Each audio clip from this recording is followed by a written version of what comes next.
다니엘서와 적그리스도론 두 번째 시간입니다. 다니엘서 11장 2절과 3절 함께 읽어보겠습니다. 다니엘서 11장 2절과 3절 말씀입니다. 이제 내가 참된 것을 내게 보이리라. 보라, 바사에서 또 새 왕들이 일어날 것이요 그 외에 넷째는 그들보다 심히 부유할 것이며 그가 그 부요함으로 강하여진 후에는 모든 사람을 충동하여 헬라 왕국을 칠 것이며 장차 한 능력 있는 왕이 일어나서 큰 권세로 다스리며 자기 마음대로 행하리라. 자, 여기에서 이후에 일어날 새 왕이 누구죠? 먼저 이 바벨론 제국을 멸망시켰던 그 고레스 왕과 메대의 그 다리오 왕, 그 연합 군이었잖아요. 그 두 사람을 제외하면은 이 고레스 이후에 일어날 새 왕은 캄비세스, 그리고 두 번째가 스메르디스.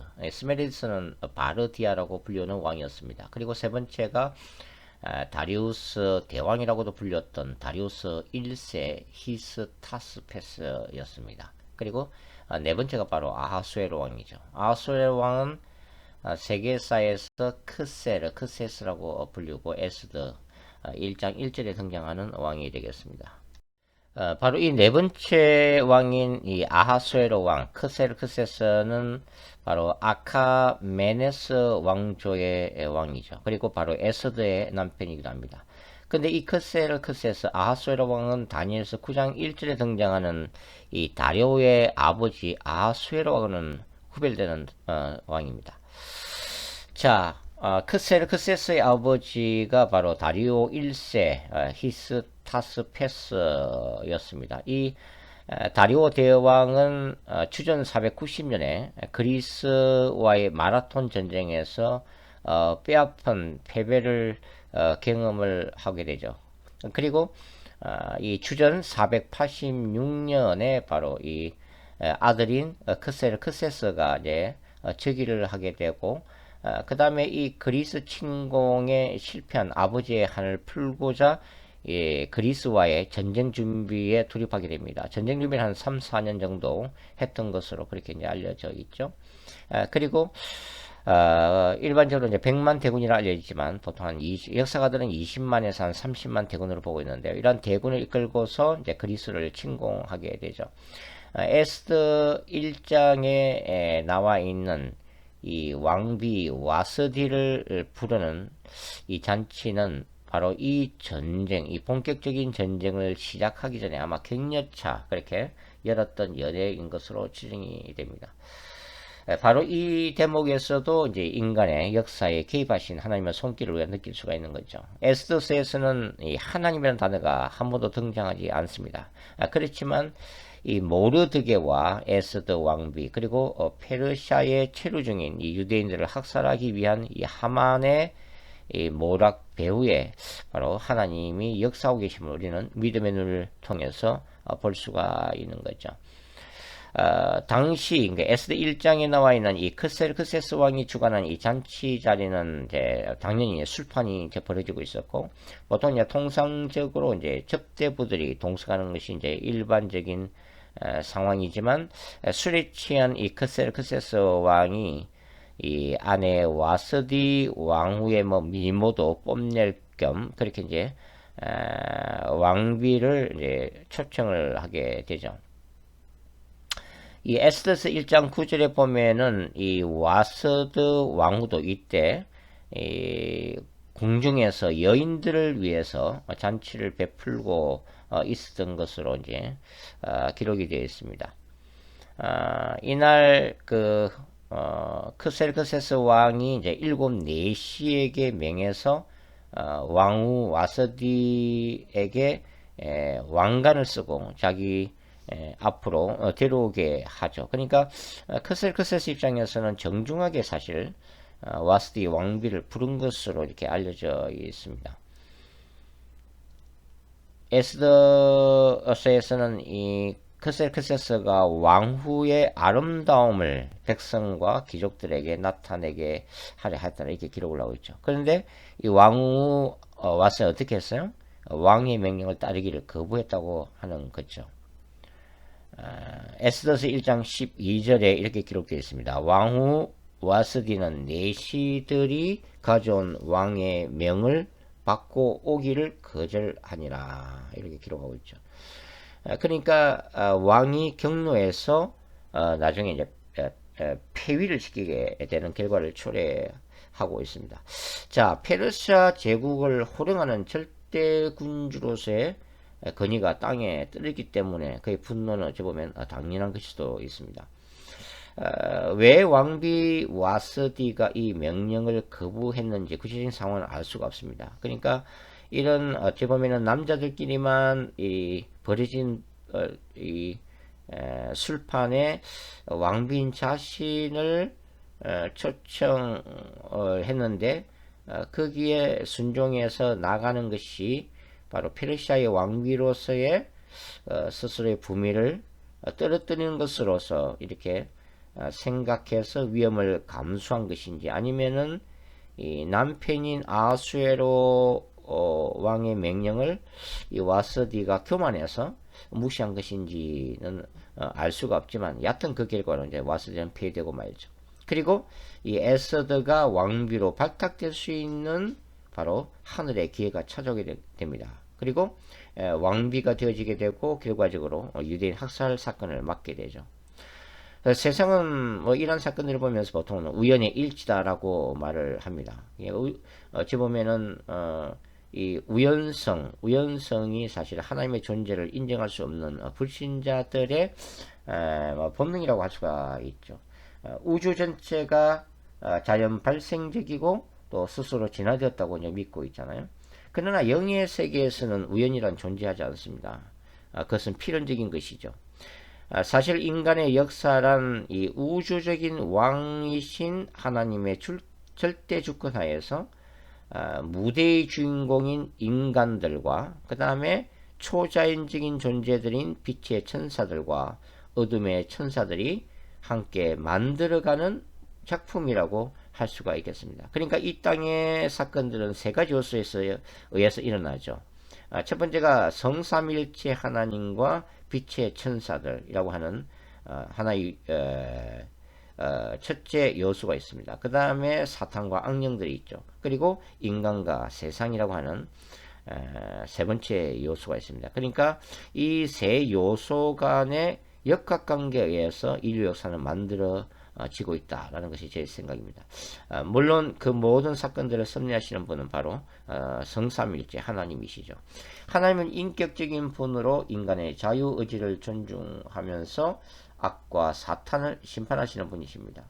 하나님은 때로는 역동적으로 그리고 기적을 통해서 인간 역사에 개입하시기도 하시고, 때로는 하나님 스스로 만드신 이 우주 법칙, 자연 만물을 다스리는 자연 법칙에 맡기기도 하시죠. 때로는 이 제약과 사탄의 활동을 내버려 두시기도 하고 유기하기도 하시면서 결국은 그럼에도 불구하고 궁극적으로 이 마지막 날에 악인들과 사탄을 심판하실 것이라고 하는 것입니다. 그리고 그리스도 안에 있는 이 용서받은 죄인들의 구원을 완성하실 것임을 성경이 얘기하고 있죠.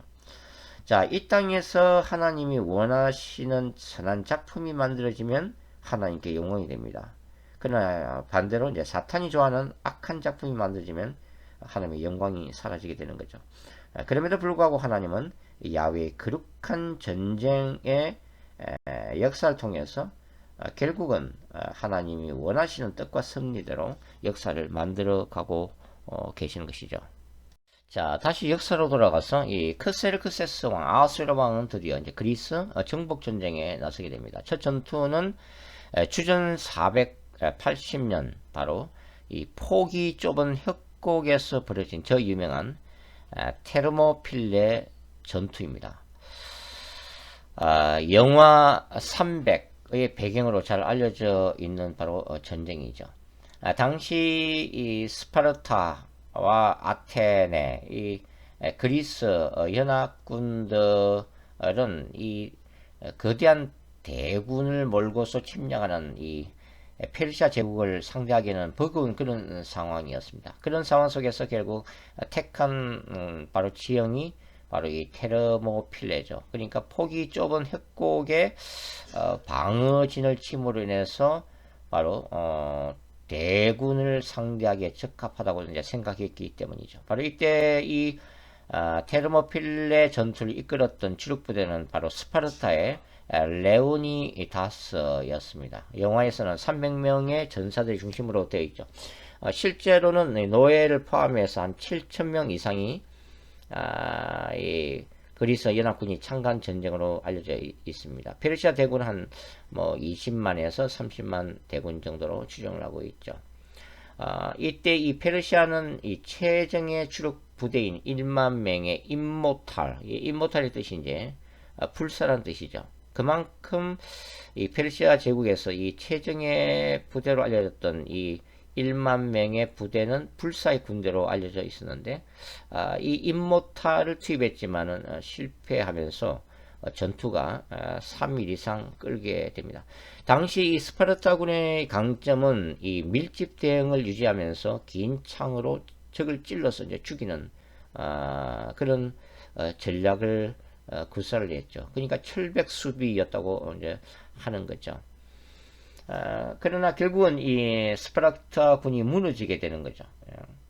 그 결정적인 이유는 바로 배신자가 있었기 때문입니다. 그의 이름은 바로 에파알테스라는 인물이었습니다. 전생에 따르면 에피알테스는 스파르타에서 불구자로 태어났습니다. 그러니까 이 강한 전사를 국료로 알고 있었던 이 스파르타의 입장에서는 불구자라든지 또 연약한 신체 조건을 가지고 있는 사람들은 이 환영을 받지 못하고 멸시를 받았죠. 에피알테스는 이 아버지가 몰래 키우면서 창금술을 가르쳤다고 알려져 있는데요.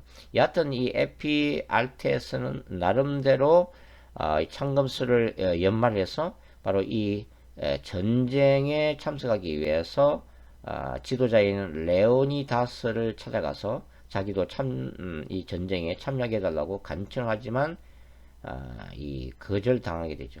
왜냐하면은 이 레오니다스 입장에서는 비록 이 에파알테스가 개인적인 전투 기술은 가지고 있지만 이 스파르타의 주력 전략이 바로 밀집 대응이죠. 이 밀집 대응은 이 방패를 가지고서 촘촘하게 이 방어성을 구성하면서 긴 창으로 적을 찔러 죽이는 전략이기 때문에 이 에파알테스는 일종의 장애자이기 때문에 이렇게 방패를 높이 들 수 없었던 이 불구자였기 때문에 거절을 해버린 거죠. 그때 이 에파알테스는 좌절과 동시에 분노를 느끼게 되고 그래서 자기 조국을 배신하게 되죠. 바로 크세스 왕에게 달려가서 하나의 기밀을 누설하게 되는데 그것이 뭐냐면 협곡이 아닌 후방으로 돌아가는 바로 새끼를 알려주게 됩니다. 그래서 결국은 이 스파르타의 이 300명의 마지막 전사들도 이제 괴멸되고 마는 거죠.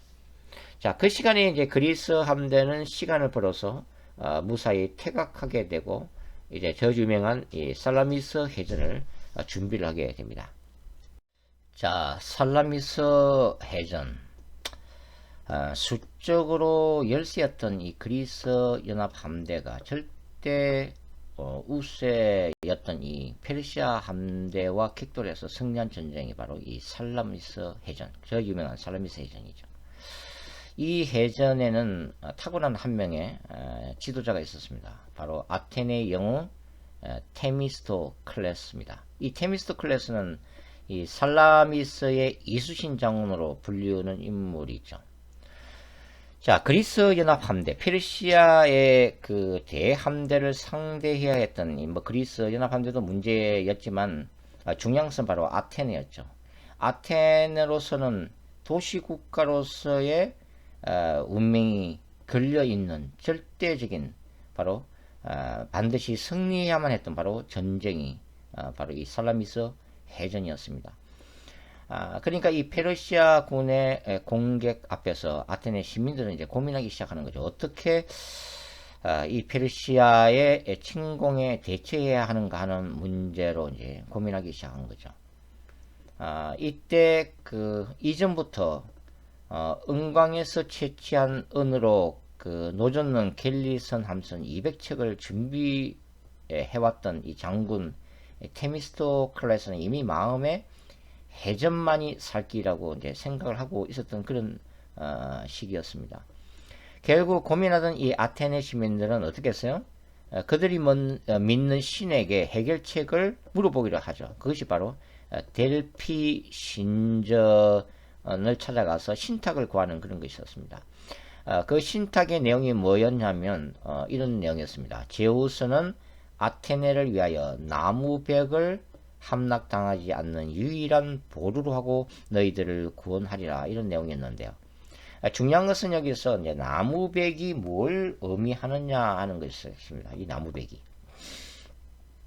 그때 이 테미스토클레스는 이 사람이 굉장히 탁월한 전략가이면서도 어떤 자기가 생각하는 그 목적이 있으면은 수단과 방법을 가리지 않고 해내는 그런 기질을 가진 사람이었거든요. 근데 이 사람이 바로 이 나무벽을 어찌 보면은 뭐 자의적으로 해석한 거죠. 이제 어떻게 해석했냐면은 이 나무벽이란 바로 배를 말하는 것이다. 그러니까 신의 계시는 이 페르시아 함대를 바다에서 맞서 세워야 한다는 것이다 라고 이제 주장하기 시작했는데, 바로 이 주장이 이제 먹혀 들어가면서 결국 이 아테네 시민들은 해전을 결정하게 됩니다.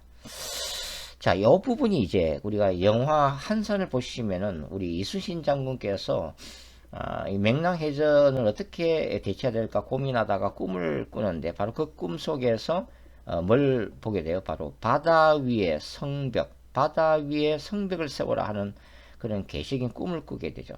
그것이 바로 이 하객진에 대한 그런 전략을 얻게 되었다 하는 그런 얘기와 이제 유사한 것입니다. 자, 해전을 결정한 이 아테네 시민들은 이제 그 젊은 사람들은 당연히 해전에 이제 참석하게 되고, 그 다음에 이제 노인들과 어린 아이들을 비롯한 백성들은 살라미스로 대피를 하게 되죠. 그리고 나중에 이제 상황이 이 그리스 함대가 아테네 방어를 포기하는 그런 상황까지 가게 됩니다. 자, 테미우스 클래스는 이 연합군을 설득해서 폭이 좁은 살라미스 해협으로 페르시아 함대를 유인하게 됩니다. 바로 이 부분이 이제 이수신 장군의 맥락해전과 닮은 면이 있다고 하는 거죠. 자, 첫 번째로는 당시 이수신 장군은 12척의 함선으로 그 외선 133척을 상대를 해야만 했잖아요. 마찬가지로 테미우스 클래스는 그리스 연합 함대 360척으로 거의 2배가 넘는 페르시아 함대 700척 이상을 상대해야 했다고 하는 거죠. 두 번째 이제 유사점은 뭐냐면 이수신 장군은 수적으로 이제 불리하기 때문에 이 한산 해전과는 다른 전략을 강구하게 됩니다. 그래서 물살이 세고 폭이 좁은 울들목으로 이제 유인을 하게 되죠. 자, 한산 대첩을 잠깐 생각해 보겠습니다. 자, 한산 대첩에서는 뭐 숫자가 밀리지 않으니까 이순장은 어떻게 했어요? 이 넓은 바다로 외선들을 유인해서 이 판옥선들을 하계 날개처럼 진영을 펼치게 되죠. 이걸 하객진이라고 하잖아요. 그 다음에 이제 삥 둘러싼 포위한 상황에서 함포 사격을 통해서 적들을 괴멸하는 그런 작전을 펼치게 됩니다. 그러나 이제 숫자가 불리한 명랑해전에서는 반대로 물살이 세고 그 다음에 폭이 좁은 이제 이 울들목에서 작전을 펼치게 되는 거죠. 이 마찬가지로 수적으로 불리했던 이 그리스 연합군의 이 테미스토클레스는 페르시아 함대를 폭이 좁은 살라미스 해협으로 유인하게 되죠. 이 목적을 위해서 그는 미리 하나의 기만 전술을 쓰게 되죠. 바로 페르시아 왕인 크세르크세스에게 자기 신복을 보내게 됩니다. 그리고 허위 편지를 전달하게 하죠. 그 내용은 바로 이런 것입니다. 그리스 연합이 전의를 상실해 후퇴하자는 의견이 중론인데 사령관 테미스토클레스가 항복을 계획하고 있습니다.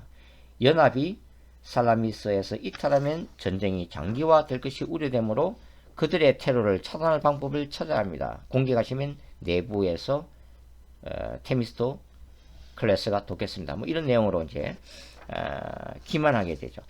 자, 크세르크세스 입장에서는 이미 바로 이와 유사한 것을 경험을 했잖아요. 바로 배신자였던 배신자가 도와줘서 이제 승리하게 되었던 이 테르모 필레 전투를 이제 생각이 된 거죠. 그때 이제 에파 알테스라고 하는 이 그리스 출신의 배신자에서 승리를 거두었잖아요. 그러니까 이 크세르크세스도 이게 이걸 받아들여서 드디어 페르시아 함대는 살라미스 해협으로 이제 이동을 하게 됩니다.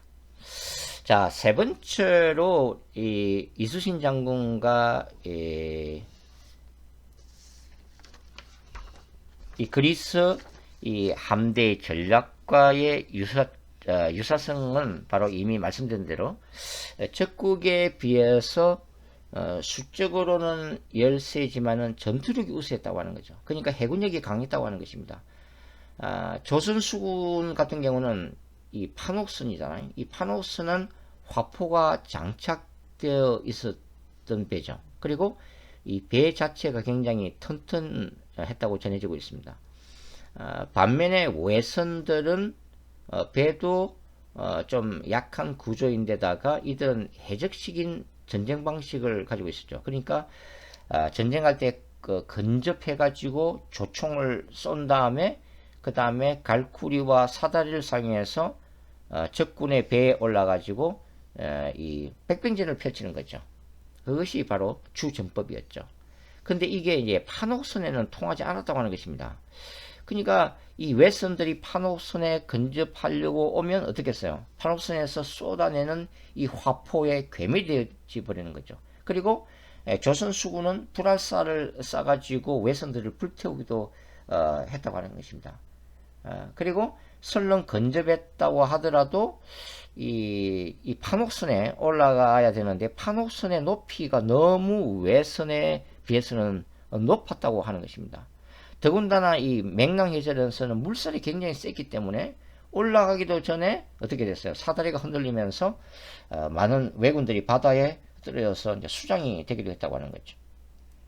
자, 맹랑해전에서는 이수신 장군이 타고 있는 이 대장선 한 척이 133척을 몇 시간 동안 상대했던 것으로 전해지고 있습니다. 왜냐하면 나머지 12척이 겁을 집어먹고 뒤에 계속 관망 상태로 바라만 보고 있었다고 하는 거죠.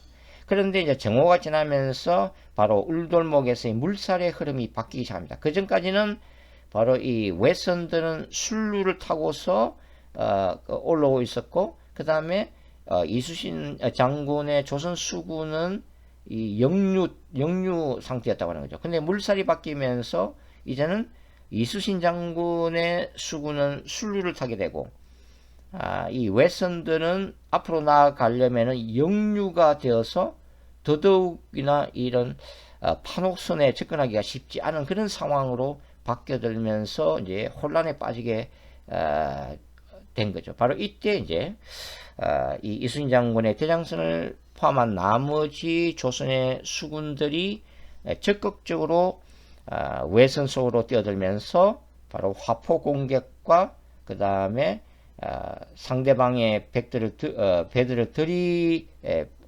박으면서 승리를 거두게 되었다 하는 것입니다. 자, 이 살라미스 해전도 비슷한 상황이 벌어지게 되는데요. 첫 번째는 이제 그리스 함대의 배가 구조적으로 튼튼했다고 하는 것입니다. 이게 3단 노선, 그러니까 3중으로 배를 젓는 이 3단 노선의 배로서 기동력이 굉장히 뛰어나고 배가 튼튼해서 부딪혀서 상대방의 배를 깨뜨리는 충파 작전이 가능했다고 하는 것입니다. 더군다나 이 해역이 굉장히 좁은 해역이기 때문에 페르시아는 상대적으로 기동력이 떨어지죠. 게다가 이 살라미스 해전에서 또 하나 도와줬던 게 뭐냐면 갑자기 몰아닥친 이 강풍이었다고 하는 거죠. 이 강풍이 몰아닥치면서 그렇지 않아도 이 해전에 약했던 페르시아 함대가 혼란에 빠지게 됩니다. 그리고 이 뒤로 빠지려고 해도 워낙 함대를 가지고 있기 때문에 자기들 백끼리 서로 부딪히면서 파손하는 일들도 생기던 거죠. 더군다나 이 그리스 함대 수군은 이 해전을 굉장히 치밀하게 준비를 해왔고, 그 다음에 그리스 함대에 타고 있는 수군은 중장비로 무장한 상태였습니다. 그러니까 상대방 이 페르시아 함선에 뛰어 올라가서 바로 혼란에 빠진 페르시아 이 수군을 괴멸시키게 된 거죠. 결국은 이 사르미스 해전에서 페르시아 함대는 200척이 침몰하면서 수많은 시신들이 바로 이 해외에 떠오르게 된 거죠. 그러면서 대패를 하게 됩니다. 자, 가장 중요한 승리의 요인은 뭘까요? 맹랑해전과 살라미스 해전에서의 승리 요인은 바로 죽음을 불사한 정신력이었다고 우리가 볼 수가 있는 거죠. 이순신 장군은 겨우 12척의 배로 조선의 운명을 책임져야 되는 상황이었고, 이 그리스 함대, 특별히 이제 아테네 수군도 바로 아테네 도시국가를 지켜내지 않으면 안 되는, 더군다나 자신의 백성들이 살라미스 섬으로 다 피신해 있는 상태에서 반드시 이겨야만 했던 전쟁이었다고 하는 거죠. 자, 이순신 장군은 바로 이 필생적사를 외치게 됩니다. 죽고자 하는 자는 살 것이요, 살고자 하는 자는 반드시 죽을 것이다. 이 그리스 함대도 바로 이 필생적사의 정신으로 싸웠던 거죠. 그래서 전쟁에 승리할 수 있었다고 하는 것입니다. 자, 역사가들은 이 살라미스 해전의 의미를 이 전쟁에서의 승리 때문에 그리스는 도시국가로서 더욱더 발전할 수 있었고, 서구 문명이 발전할 수 있는 결정적인 계기가 되었다라고 평가를 하고 있습니다.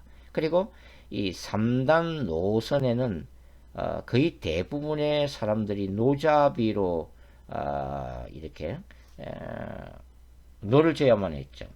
그런데 이 노자비에 참가했던 바로 계층이 바로 아테네의 하층민들이었습니다. 이 전쟁에 승리하면서 바로 하층민들의 그 공헌이 인정이 되어지게 되고, 그래서 아테네의 민주주의 발전에도 도움이 되었다. 그렇게 이제 평가를 하고 있습니다. 자, 살라미스 패전 후에 크세르크세스는 기한할 수밖에 없게 된 것이죠. 그리고 전쟁 영웅 테미스토클레스는 나중에 이 아테네에서 쫓겨나게 되고, 그 다음에 적국이었던 페르시아로 망명하게 되는데요. 그것은 테미스토클레스라고 하는 이 절대 권력에 대한 아테네 시민들의 두려움도 있었고, 그러니까 민주화의 열망이었다고 하는 거죠. 그래서 어떤 이런 절대 권력을 가진 존재를 두려워하게 되었고, 그 다음에 일설에 의하면은 이 테미스토클레스가 너무 돈을 밝히고 명예에 대해서 집착하니까 결국은 아테네가 그의 추방을 결정하게 되었다. 뭐 그런 얘기도 있습니다. 자, 페르시아의 국군은 이제 페르시아의 마지막 왕 다리오 3세 때 끝나게 됩니다. 그러니까 페르시아 제국은 주전 330년 이 알렉산더에게 정복됨으로써 이제 역사의 무대 뒤로 사라지게 되죠. 알렉산더는 당시 26세, 27세라고 그래요. 이 알렉산더의 그 헬라 제국은 다니엘서 2장에서 어떻게 묘사되어 있어요? 금신상에서는 이 동으로 만들어진 배와 넓적다리에 해당되는 제국이죠. 그리고 다니엘서 7장에서는 4개의 날개가 달린 표범으로 등장되고 있습니다. 그만큼 빠른 속도로 한 11년이라고 하는 짧은 기간에 전 세계를 정복했음을 보여주고 있는 거죠. 그리고 다니엘서 8장에서는 숫염소로도 이렇게 환상 가운데 보여지고 있습니다. 자, 오늘 여기까지 하겠습니다. 또 다음 시간에 계속해서 다니엘서 11장 공부하도록 하겠습니다. 수고하셨습니다.